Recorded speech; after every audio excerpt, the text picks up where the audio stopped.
Hello everyone, VHK Barad cooking ચેનલમાંથી બોલું છું। આજે આપણે બનાવીશું ચોખા અને ચણાના લોટની ટેસ્ટી મઠરી। એક ગ્લાસ પાણી સાથે એક ચમચી તેલ વેડીને ગરમ કરવા પાણી મૂકી દીધું છે।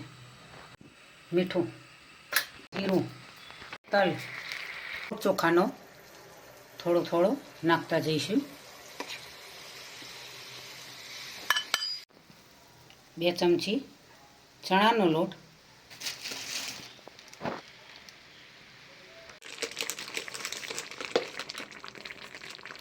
મરચાના બીજ એડ કરીશું, હલાવતા જવાનું છે।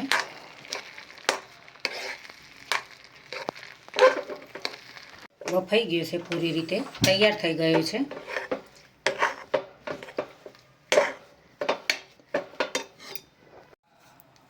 બાઉલની અંદર લઈ લઈશું। લોટ સરસ રીતે મસ્ત રીતે બફાઈ ગયો છે। હવે તેને મિક્સ કરીને બોધવાનો છે।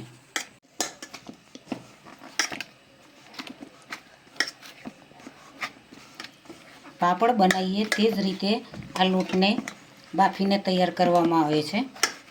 પાપડ પણ આ રીતે બનાવી શકાય।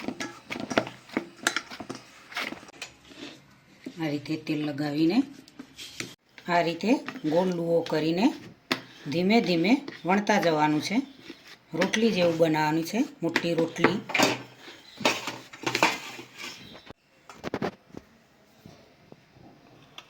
આ રીતે સાઈડથી કિનાર કાપી લઈશું।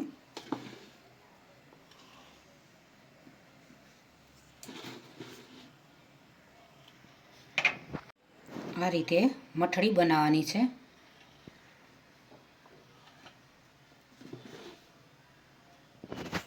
આ રીતે પીસ બનાવીશું।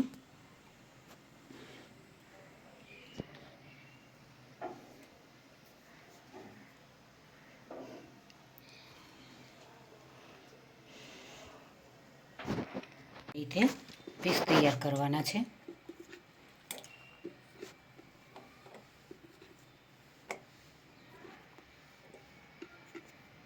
ગરમ થઈ ગયું છે, હવે અંદર એડ કરીશું।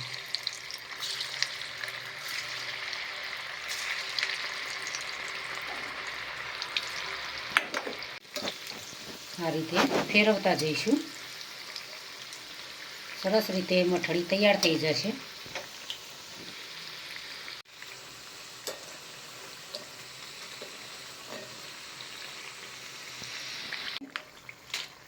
આ રીતે નાખીશું તો તેલ નીકળી જશે। મોટી ગળણીની અંદર નાખીશું તો તેલ નીકળી જશે।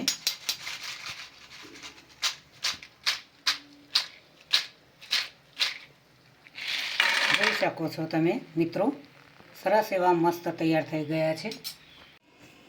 ચોખાના લોટની અને ચણાના લોટની મઠડી તૈયાર થઈ ગઈ છે। સરસ એવી ટેસ્ટી અને સ્વાદિષ્ટ મઠડી બનાવી છે। મઠડીને તમે ચા સાથે પણ ખાઈ શકો છો।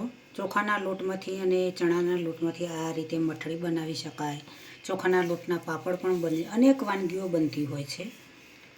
ખૂબ જ સરળ રીતે, સારી રીતે બનાવવામાં આવે છે અને ટૂંકા સમયમાં પણ બની જાય છે।